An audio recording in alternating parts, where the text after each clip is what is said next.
This week, we're going to talk about the weekly Torah portion. This week's is the portion of Korah, and we're going to dive into it right now. And we're going to discuss these questions as promised. What if the story of Korah tells not of the past, but of the future?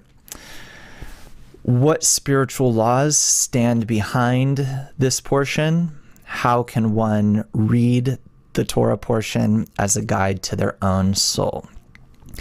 Okay, these are important and controversial questions that we'll get to. First, let's talk about the actual portion, what's in it. We'll give a brief summary.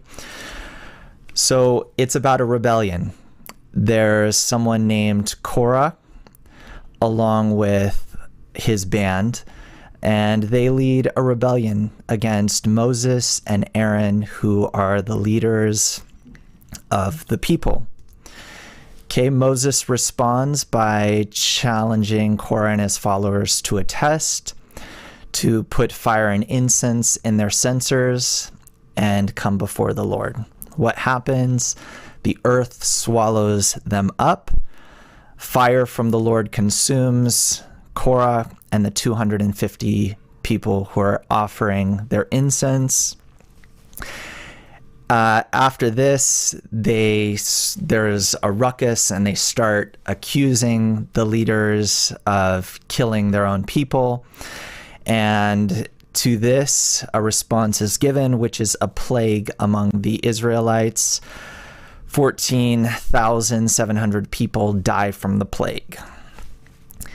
After this, the Lord instructs Moses to gather a staff from each of the tribal leaders and place them in the tent of meeting. Aaron's staff miraculously blossoms, and an almond springs forth, and this is taken as signifying that Aaron is the true leader. Okay, what does all this mean? Well, humanity, of course, has always assumed that it's either a historical account or that it's a fable. And Kabbalah says something different. Kabbalah says that this is actually a recipe book for the soul. So back to our original questions here, where we asked, what if the story tells not of the past, but of the future? Or maybe it's the present, or maybe this book is actually eternal, that it's above time and space, that it applies to all those cases, that maybe something like that occurred in the past, like this story, but maybe that's not the main point. Maybe it's actually a toolkit for a person, and really relevant to a person's life and to our times. What spiritual laws stand behind the Korah Torah portion? Our second question here. Well, Kabbalah says that this is all spiritual forces. It's only talking about spiritual forces. And this story is just some externalization. Like, we could have used terms like Force A, Force B, Force 7 interacts with Force 9, or we could have used a different language altogether. And there are a few languages that Kabbalists use besides this Torah language in order to describe this very same world of forces that Kabbalists attain. Now, Kabbalists attained this world and these forces at different times in different places before there were the internet and TV and things like that. And they wrote about this. They wrote about this world that they discovered, just like scientists in our world talk about our world and discoveries that they make, and they write to each other. So Kabbalists did this, and we gathered these writings that happened over the centuries to Kabbalists in different places and discovered that they were all writing about the same picture. and they made discoveries in this upper world. And one of the languages that they used to describe it was this Torah language. Another one was called the language of the Sefirot, the worlds. And you can tell the very same story using that language. And we'll dive into that in a minute. So how can we talk about this? Let's talk about this in terms of the past first. Just like the Torah talks, we'll use that language. It's called the language of branches. And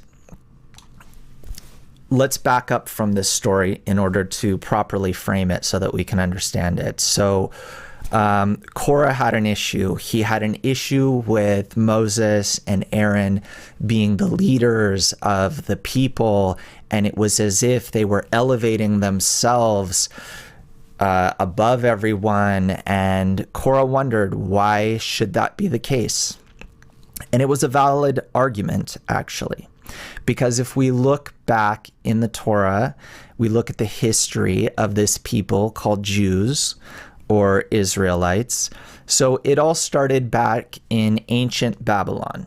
Now, ancient Babylon was actually very similar to our situation today. People gathered from around the world into a single place, into this ancient metropolis, to be together for egoistic reasons, meaning to use each other. And there was no problem. It was like a nice capitalistic society. And instead of being, let's say, a hunter-gatherer or a simple farmer who had your goat milk, your cow to eat, your corn, your apples, you had everything you needed. So you started trading with people around you, and you divided the duties, let's say, and this happened just naturally, that say I would shine shoes and you would grow apples and someone else would harvest the wool.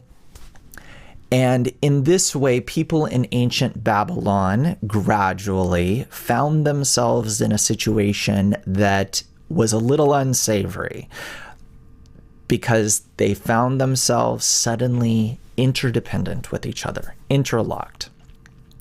And it was kind of similar, almost exactly similar to our situation in the world today, which we haven't reached the culmination of yet, but the culmination of it is where we discover that we're in this very same situation, like in ancient Babylon, where we went and got ourselves interdependent on each other, and we don't like that. We want to, each one, in our times it's nations, wants to feel like they don't depend on anyone else. That if they do some trades with people, it's because it's beneficial, but it's not that we have to do it. We can cut those ties if we want, and we'll be just fine on our own. This is what they discovered in ancient Babylon. And this is opposite the ego, which is a person's most internal property, because it's the desire to receive pleasure. That's what our whole capitalism is based on, right? It's based on receiving the maximum you can while giving, but the minimum that you possibly can, and thus creating a profit for yourself. And in doing this, naturally, they found themselves interdependent in ancient Babylon, and they hated that. And they found that they're really in a situation like if you'd be put to be roommates in an apartment with 6 other people in a 2-bedroom apartment, and you just can't stand each other, and there's a bad vibe in the air, and you can't wait to retreat to your room to just escape it. So this is how they felt in ancient Babylon. They felt that they can't stand to be together. And there were 2 ideas about what to do in this situation of being both interdependent but not being able to stand each other. Nimrod was the leader at that time, and he had a solution. His solution was, okay, you can't stand each other, disperse, go disperse across the world. And this way you won't hate each other. You won't have to worry about it. Maybe you can do business distantly, traveling, but you'll be far enough from each other that you won't bother each other. There was another person by the name of Abraham, and Abraham had a different solution. He was a regular person who discovered something interesting. He was a seeker, meaning somebody who was looking for what is the meaning of life, maybe trying different religions, which he did, trying different methods, psychological, philosophical, searching, probably like anybody who's listening to this broadcast. And he did some inner work, some very serious inner work. And through this, he discovered a method by which you can reveal that behind this reality, there's someone, a force of bestowal that encompasses everything and operates everything. And he called this force Creator because it appears in your senses, your spiritual senses that you open up, that he opened up. Like he was experiencing our world in his senses, he developed a new sense in which he felt this force very powerfully, very real, and there was really no better name than Creator. There were a few other names, by the way, but it's still this singular force that operates reality. And he discovered that we're all included in it. And he saw really from one end of reality to the other. And at the other end of this reality, he saw that we are actually all connected, and that it's not just by chance that we happened to create a capitalistic society and we decided to come down from the trees and create villages and create Babylon and start working together and dividing up the duties.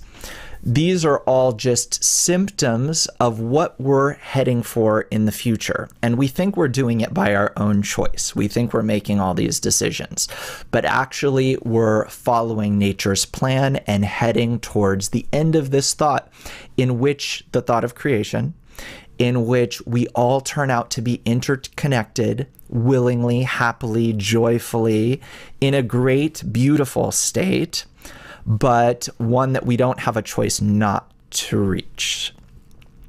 And that it would be better for us, faster, less painful, because this world is painful. Nobody can say that it's not. Even if it's not hitting my doorstep yet, if I look around at all, whether in my own country or in what's going on in the wars in the world, we see that it's not a great world, and for most people. And it's only a question of if it's at my doorstep and I can close my eyes or not. So Abraham discovered that we could go through all of the stages that are leading us towards this end thought of creation, which is interconnectedness and many other things that are great. And we could get there more quickly if we would be willingly interconnected. So this was opposite to Nimrod's plan. And Nimrod ultimately wins. He tells the people to spread out, disperse around the world. That's what they did, further and further and further. From there, they got in their canoes, they got in their boats, they got on their horses, their wagon, whatever it was, and they dispersed and did business distantly and formed different nations and countries and lifestyles. And Abraham actually sends with some of the people, he sends them a sort of spiritual method that is partial Kabbalah in order to help them. And from this come all of the religions. And they develop, of course, on their own, but he gave them the seed of these original religions. And what these were basically different variations of a specific method, which is cover your ego. This ego that stands opposite to others and causes people to fight and argue and compete, make it as small as possible. So they went off and lived, formed their societies, formed these methods, these religions by which you make your ego as small as possible. You know, be nice, give sugar to your neighbor, maybe even do some process where you kind of don't think too much and such things. So he gave them this method and they went off, and by this the world developed. Now, Abraham did not go in this route. He formed his own group, and there were certain people who wanted to follow him, fellow seekers, who were interested in something more. They wanted to know, what is the meaning of life? Who is operating my life? Do I have any free choice in it?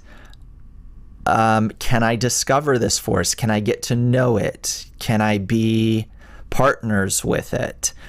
Can I perhaps even operate my own reality? And to these followers, he taught a certain method. And this was actually the wisdom of Kabbalah. It said that he opened his tent to whoever wanted to come, passers-by. And there were no Jews then or anything like that. There were just people from the nations of the world, as it's called, meaning from all of humanity. And whoever wanted to come, he invited them to study the wisdom of Kabbalah. Now, what happened to them afterwards is that they became a people who had contact with the upper light. This is something, I don't even know what word to say. It's something amazing, something it's just shallow to say life-altering, but it changes everything. One's entire perspective, one's feeling of reality, the way one conducts himself, his whole destiny, what comes to him after that. Everything changes because of this contact with the upper light. Even just one contact, boom, and it's like this really pivotal change. This happened to them, and in this, they were all equals. Okay, so they were all equals in that though they were very different, they discovered their interconnectivity, that they were all part of this single vessel that the Creator, the upper force, wanted to fill with light, as Kabbalists say. What is light? Light is whatever you have a desire for. So if you bring a desire like a thimble, you get a fulfillment in that. If you bring the desire of the size of an ocean, you get a fulfillment in that. What is the light itself? Nobody knows, because whatever you had a desire for, this is what fills it. If you can create this corrected desire, that's what they did. They formed it between them. Now, it's important that we understand that they were all equals, because later there's going to be a big problem. But they were all equal in that they were called Yashar Kel. This is where we get the term Israel, which means straight to the Creator, which means we're equal because from wherever I am coming, whatever I am unique. I am special. There's no one like me. And when you make an effort to reach spirituality from where you are, you produce a unique effort that is unlike anybody else's, and you become something different that is unlike what anyone else can be. You have a unique root to your soul, and in this we're all equal. And there's no great people, CEOs, celebrities, there's no special people. In spirituality, everyone turns out to be special, unique, and irreplaceable. And in a perfect system, of course, there's no replications. So everybody turns out to be like what is in our world would be like a Shakespeare and Einstein. Everybody turns out to be something special. They didn't know what they were or how to realize themselves in this world. And they probably tried to realize their uniqueness in our world. And only certain people got to be Shakespeare or Leonardo DiCaprio. Only certain people could do that. But in spirituality, everyone turns out to be like that. Something unique and special that can't be replicated, and they're of supreme value. So that is why the true reality is one in which there aren't all these Taylor Swifts and presidents, and because there are no special people. Everyone turns out to be special. So there is a correct argument when a person feels, and not everybody feels like this, but there are some people who think equality, they want everybody to be equal, they don't want anyone to be superior to anyone else, and we want everybody to show what they are inside and for that to be honored. And it's truly like what everybody felt when they were growing up as a child.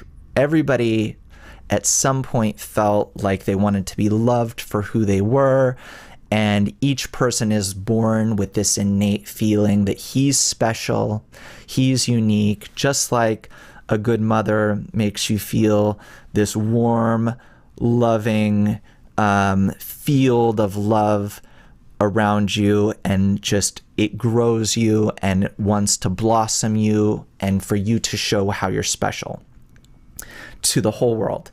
What actually happens though after that, we all know that the world beats you,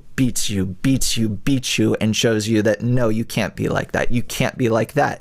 You can't be like that. You're going to be what we tell you to be. And it's not that you can be whatever you want, like your mama said. No, it's decided that you're not smart enough to do that. You're not talented enough to do that. You have such talents, but we don't appreciate those. We want you to be a janitor, or we want you to be Taylor Swift, but it's decided by the society around you, more or less. So it's not that I necessarily in this world get to realize my specialness. It's sort of like maybe I was supposed to be, let's say, some Olympic surfer, but alas, I was born in the middle of a desert. I was not born near an ocean. So I'm not necessarily provided by reality such opportunities so as to realize my specialness. And Kabbalah tells us that actually that's because we're in only a limited perception of reality, after which there's much more, and maybe you just haven't had your opportunity yet. But really, there's something unique inside each and every person. And it has to be realized. It will be realized, and it will turn out to be the most important thing. And each person finds themselves in this unique position in the system that we're in the system of reality, where they're providing something that only they can provide. So this is speaking about equality and where this idea of equality comes from. And we have the French Revolution and the American Revolution. We have these trends towards creating equality. And then we see how much we can realize it in practice, or whether it's just an ideal. But the basis for it, there is a basis in spirituality. Now it's a question. Is it right to do at a specific time, or does it have to be realized later? So I can already answer this question here, that what if the story of the Korah tells not of the past, but of the future? So this story of Korah, and we'll talk about it, it does not just talk about the past. It is talking about also the present. It is happening right now.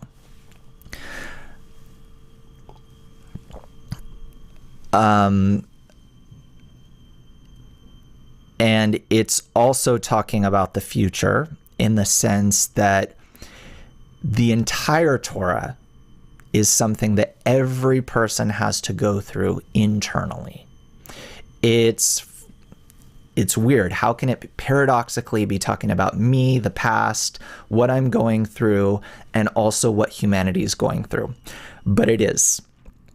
And the best way to discover this, so that you're not just believing in the words that Kabbalists say, is to discover it on yourself. To discover, and this takes time, this takes effort, this takes courses, study, but to discover that you are not just you, as you thought of yourself as someone who likes poetry and long walks on the beach and so on and so forth, but rather and you're somebody who's warm and has a body, but there are also additional qualities to you that are even more you because they're more qualitative, more quantitative. There's just more to you.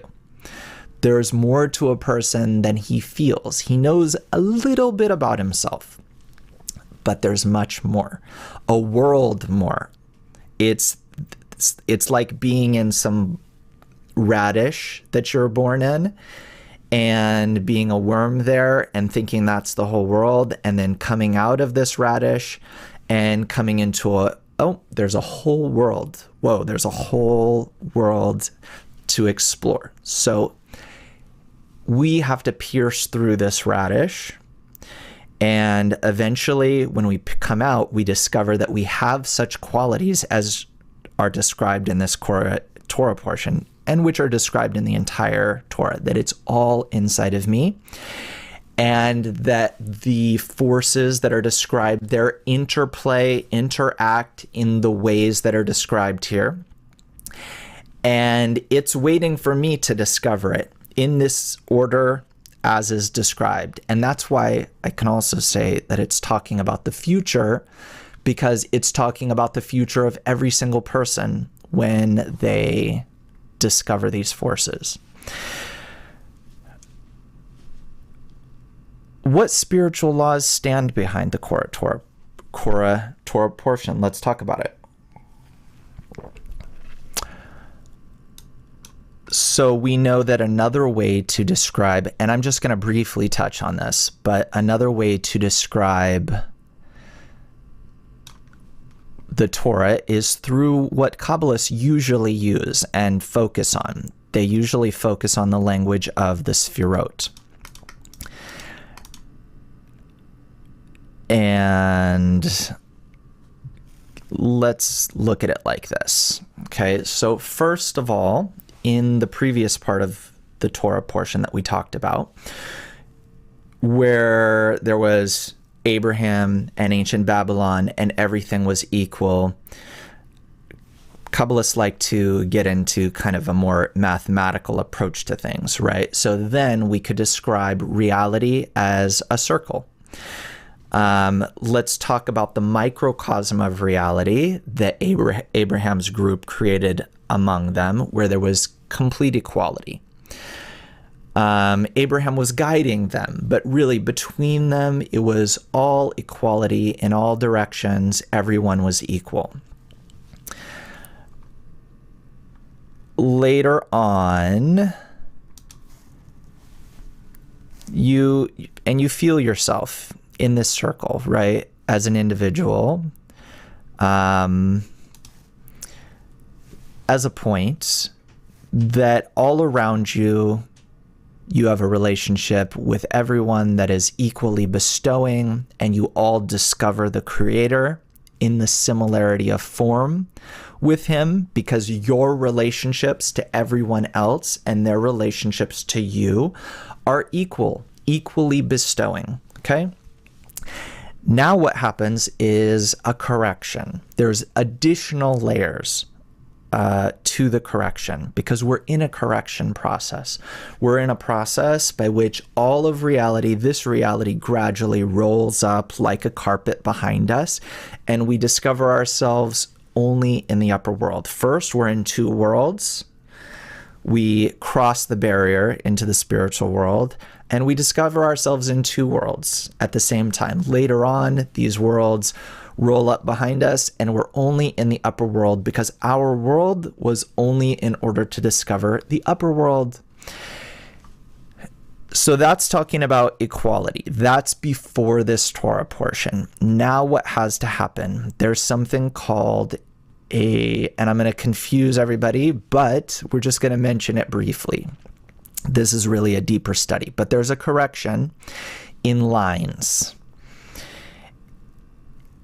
So there's what's called the right line and the left line. And later on, there's something called the middle line. What are these lines? We're not going to be able to explain it here. That's a whole study. The first thing I need to do is I need to create the beginning of what is called the right line. Okay, and this is going to explain the Torah portion, don't worry. But in this Torah portion, we're jumping into the middle of the story. So we're talking about the beginning here for beginners. So I need to create what is called the beginning of the right line. Even before that, I need something called the point in the heart. The point in the heart is whatever aspiration I have that led me to the wisdom of Kabbalah, even to just watch this broadcast, if this is your very first broadcast, or whatever it is. Through expanding this point, through building it, investing in it, and each moment I have the opportunity to invest in this point and grow it, and it's truly in my hands to do so.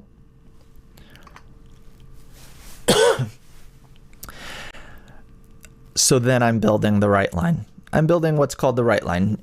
Never mind, it doesn't matter if you are familiar with these terms or not. I'm building something called the right line eventually. And you'll know what that is as you advance, and you'll feel clearly how you can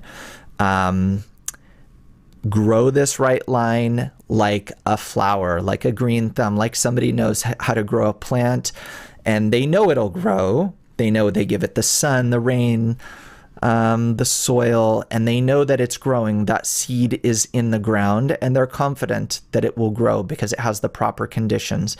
So similarly here, this is actually why we created KabU, and all kinds of courses there. We have a Netflix of different kinds of courses that you can try. And the reason why is because when we're in contact with this wisdom, just having it on, just having it around us, it's awakening a force in nature called the reforming light. And this is what builds this line. Okay, so this is called the right line. Against this right line, now you'll understand why I said that Abraham sent his sons to the east with a partial version of Kabbalah. When we study the wisdom of Kabbalah, we can't just step on our ego and erase it. Rather, we want a big ego because we're going to need it. We weren't just given this ego so that we can cut each other off on the road and that we can stomp out our political opponents and that we can beat people in the stock market. We were actually given this ego, which is much bigger than we even have access to now. It's much bigger than we even understand. And we were given this ego because what is the ego? It's actually the desire to receive for oneself. And we need to turn this into a desire to receive. It still needs to be a desire to receive. And this is our essence, because that's what the upper force created. Why? To bestow to it, to give it fulfillment. What kinds of fulfillment? All the kinds of fulfillment. Without any limitations, without any punishment, without any angry God as we think there is up there. No, this upper force only cares about ultimately fulfilling it with all goodness. The queue of which goodness is waiting, just waiting in line to fulfillment by fulfillment, fulfill this vast kli that is bigger than the universe. So we can't do like Abraham did with his sons, where he sent them somewhere. He sent partial Kabbalah and they restricted their egos and blotted it out and pretended it wasn't there. And on top of it, like a wolf in sheep's clothing, we're nice to their neighbors. We're giving sugar to their neighbors.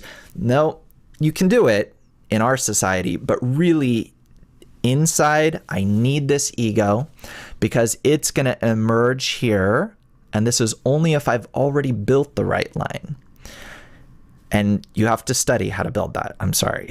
I can't just give it here. It's a process because you're really building vessels inside you, like the ear that hears. That vessel is built by nature. The nose, built by nature. You have taste buds. But here, there's a sensory organ that has to be built.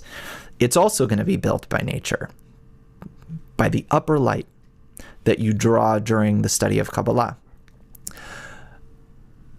But it's only going to happen this time with your invitation. How do you invite it? By the things you're doing right now. You're listening to such a broadcast. There are more broadcasts and more books to read from the Kabbalists. Through these, we draw a force that comes from our future state, and that brings us closer to that state. So here in the right line that we built, which is all this strength, all this power of driving towards the spiritual goal, wanting it passionately.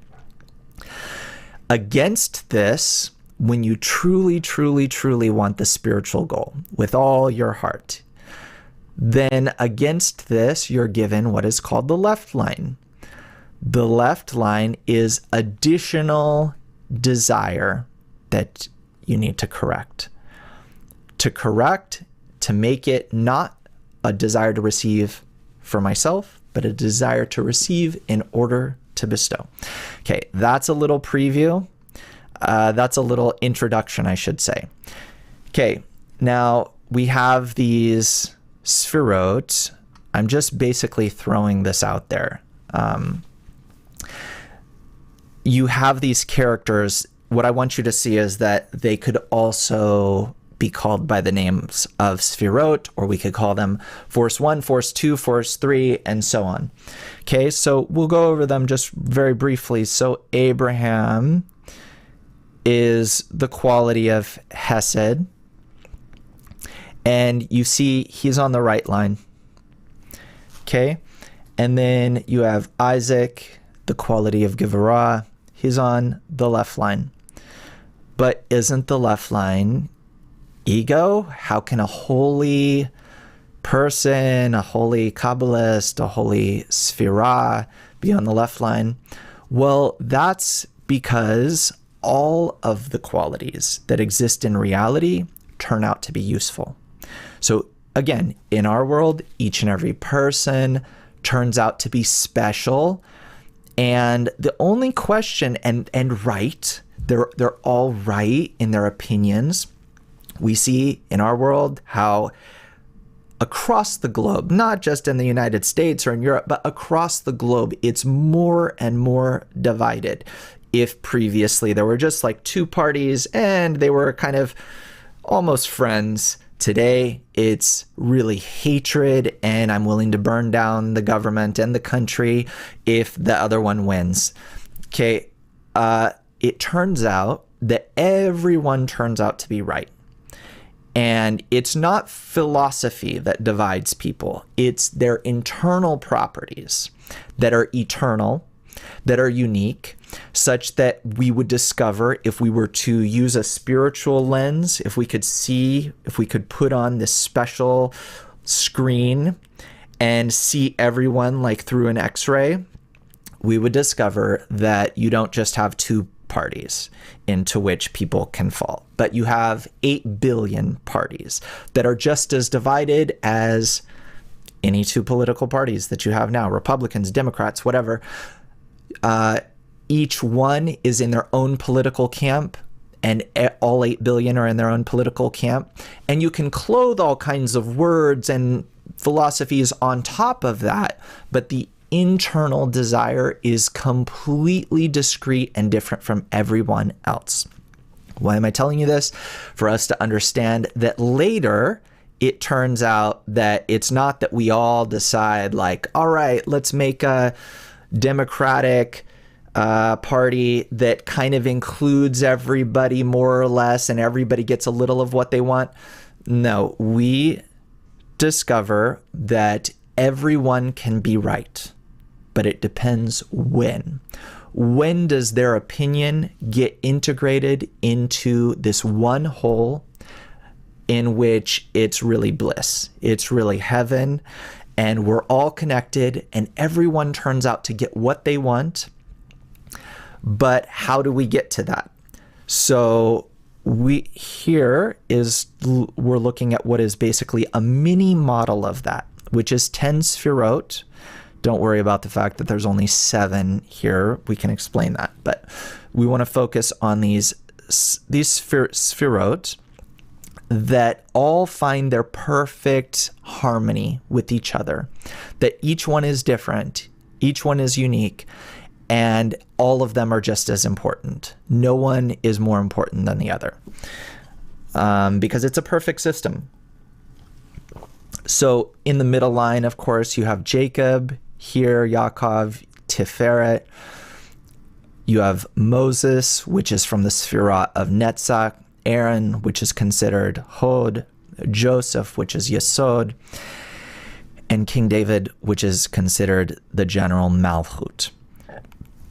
Okay, that was just for us to hear it once. Okay, now, pertaining to this story, to the Korah Torah portion, you have Moses, which is Netzach, and Aaron, which is Hod. So what happens here? You get 12 tribes. So it's no longer like in Abraham's time where it was all equal. No, now we have the correction that has to take place off of the heels of that initial group that was called Israel. And they're divided into 12 tribes. Of course, there's a reason why it's 12, because it's the name Havayah, the Yud, He, Vav, He, and then it's multiplied by these 3 lines, so it turns out to be 12. Out of this tribe called Levi, you have something very special, which is the Cohens. Okay, so these are as if at the head of society. Korah, it has a problem with this. Okay, his problem is that aren't we supposed to be equal? Why should there be great ones and small ones? Why are Moses and his brother Aaron, why are they at the head of our society? These are Levites who have this complaint, because they're as if leaders of the society, right? The Levites, they have special duties, a special role, but it's not enough for Korah and his band of followers. And they come with this seemingly just complaint that it's not fair that Aaron and Moses, who gets to be the only one that speaks to the Creator, why are you so special that you're elevating yourself above the whole society? What is the response to this? What is the Creator's response to this? Well, so if we go back to our summary here, we see that this is considered as a rebellion. And what happens to them? The earth swallows them all. They all die. And then when there's additional complaints from the people, they're still recalcitrant and they complain. A plague starts wiping them out, so thousands and thousands of the people get wiped out by the Creator.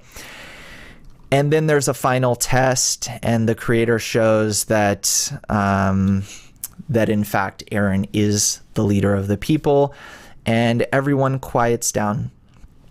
Okay, so what's going on here is that Korah actually had a just argument that, and in our last few minutes, let's talk about what this really is inside of us. So inside of us, we consist of all of these properties, and we have to discover that we have Korah inside of us. We have the 12 tribes, and we can't instantly discover this right now. Obviously, there's a process because we don't feel any of them yet. So of course we can't start discerning like, oh, that's Aaron, that's Moses. We discover these through a process, and we're kind of jumping into the middle, talking about the Torah portion of the week. But what goes on here is that we have a very special quality inside of us that's called Moses. And this is the most important quality. And when we identify this quality, we see that it really is like what the Torah talks about here, that it is the only quality that can really talk to the Creator. And that we have other qualities that would like this not to be the case. Truly inside of us, you don't just have Republicans and Democrats, you have all of the nations of the world inside of you. The world is a depiction of all of the kinds of qualities that I have inside of me. But in addition to those, I also have these special qualities with which it's possible to reach the Creator. And I have to go through this process whereby it becomes clarified that there's this special quality that is the only one, called Moses, that can actually reach the Creator. And the other qualities in me have to quiet down. They have to agree to it, and they don't want to agree to it because they have just complaints too. Korah's complaint, because he comes from the opposite of Moses, he's this quality that emerges specifically in this state defined by the Torah portion, and he's against reaching the Creator in this particular way. He also wants to reach the Creator. These are all holy qualities, but he thinks it's possible to do it using the mind, using his understanding, and he doesn't want to respect an order. He hates that he has to step on himself and see that someone is greater and accept that only through the qualities of Aaron and Moses can everybody reach the Creator. And the Creator has to smite them, has to kill them, has to burn them. The burning it's from the left line, it's from what's called Givarah. It's the fire which consumes them, and it's actually not a punishment. It looks like that, but it's actually a correction. It's a correction by which those qualities have to be muted. They have to perhaps die for now, perish from this incarnation. Again, we're talking about qualities here, not people. And by this, all of the people will unite around Aaron and Moses. And this is how the correction will take place. So with this, let me look if there's any questions. We'll also have a special session after this just for KabU students, an exclusive Zoom session where I'll answer any questions you have directly. You can also sign up for KabU now, and you'll be sent a link immediately. But let's see if there are any quick questions that we can answer.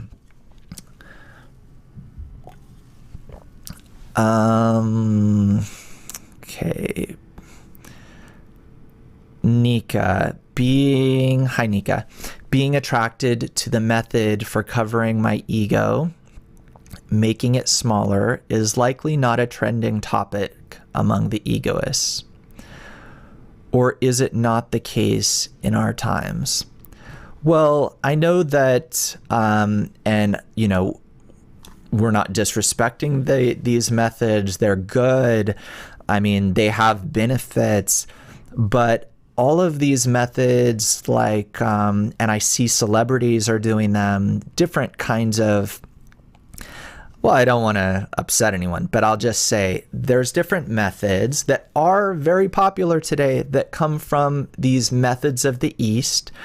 And do they really work? That's also a question, because they used to really work. They really worked. And there's also a question of, were they specifically relevant for a particular people who internally is structured differently than a modern person, even in those particular nations? And maybe that's why you try a method and then you see that it's cool, but it doesn't exactly work. It doesn't really conquer the problems of life in our modern times. It doesn't solve the problems. It doesn't really bring you inner peace. And that is because truly they were for a time, and they do have benefit, and they're worth looking into if you're drawn to that and seeing to what extent they will work, because they will work to an extent. But the problem is that spirituality is not something that I can do in a room and then go out to my life, and that exercise in the room will cover my entire life. Even if I punctuate my whole day with these practices, I'll see that actually what is required from the upper force that created all these methods and controls the whole reality is that I will have a different method that includes those to a certain extent. That's a whole other subject, but includes everything. And it's where I don't just cut off my ego and forget about it, but I rise above it as upon a stair to the upper world. And if I don't have this stair on which to climb, then I can't reach the upper world. I can reach something that is more spiritual feeling than my life.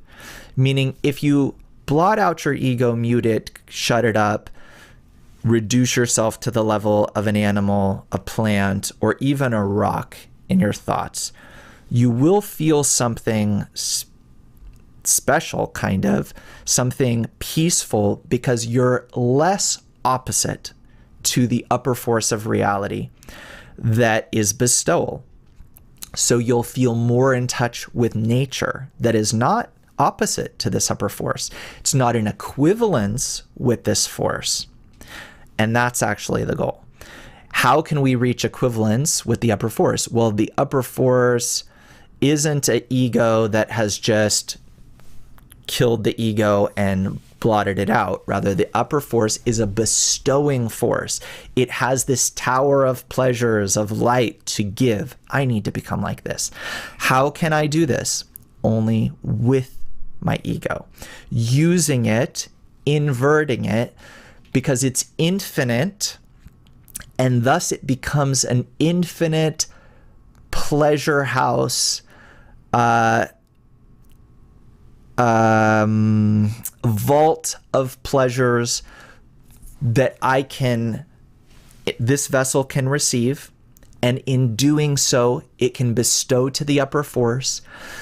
And thus I have infinite abilities to bestow, because I have all of these vessels, all of these pleasures that I can receive in order to bestow to the Creator. Now, if I want to kill my ego, reduce, don't think about anything, don't want, just reduce your desire, be like a rock, then I don't have what to bestow to the Creator. I can come to a good state that's less opposite to Him, because I'm not wanting to gobble everything. That's really opposite to the Creator. So if I get rid of that and I think like a rock, peace. But how long can I be in this state of peace? So I can't reach peace like this, because it's peace by ignoring all of the terrible things that are going on in reality. I need to actually make peace between them. Peace is from the word shalom, and it's literally shalom, and it's from the word shlemut, which means wholeness, meaning I'm not off in some corner. I'm incorporating all of reality, all of those people that I thought I hate, can't stand, they're cutting me off on the roads. I'm including all of this with eyes wide open. The upper light does a correction on this and creates what's called peace between us. So that's what I got. Let's see. Okay. You know what?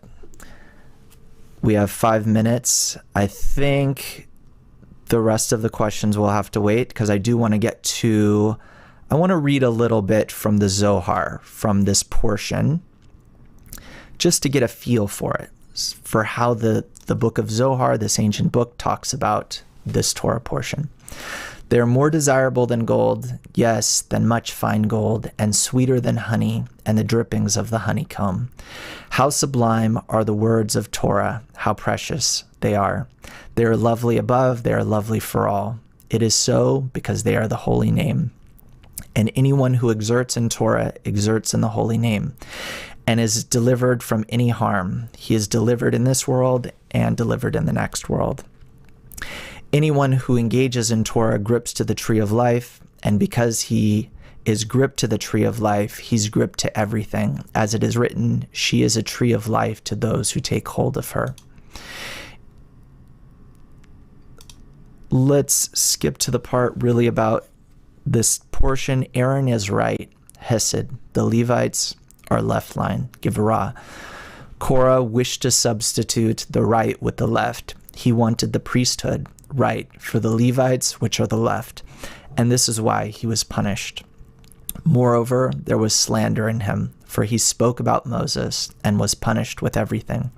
The left is always included in the right. This is the correction of the left. Korah wished to replace the correction above and below. He wished for the rule of the Levites, the left, so they would not be included in the priests, the right. This is why he was lost above and below. So what we can take away from this is that all of reality ends up being included in this singular force that Abraham discovered. This force called none else besides him, none else besides the creator, the singular force of all of reality.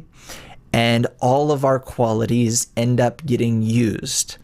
But in which order do they get used? How can I incorporate all of the qualities that I was given such that I don't need to step on them? I don't need to cancel certain ones. I don't need to hide or be ashamed of anything. Rather, they're all included in their perfect harmony with each other. This is the destiny of each person. This is the destiny of the whole world. This is what we're going towards, painfully, unfortunately, but we can get there quicker. And it's all to the extent that we study the wisdom of Kabbalah, which draws upon us the force from above that can do these corrections in us. With that, I would like to invite you all to this event that we're having in New York. It's the annual KabU retreat, 2024, September 6th through the 8th. There's early bird discounts right now. This is a special opportunity to really connect qualitatively with others like you who have the desire that drew you to this broadcast, and to really go through like a spiritual boot camp. I told you before that we need to actually, in order to discover these things, we need to build what is called the initial point of the right line. As soon as we build this, we discover against it such qualities as are described in this Torah portion. So I'm really inviting you all to this special retreat in New York. There's a physical retreat that you can attend and also a virtual online retreat. and I hope to see you all there. I really enjoyed talking about this portion with you, and I hope to see you all on our exclusive broadcast coming up in just a few minutes. Thank you all. Bye-bye.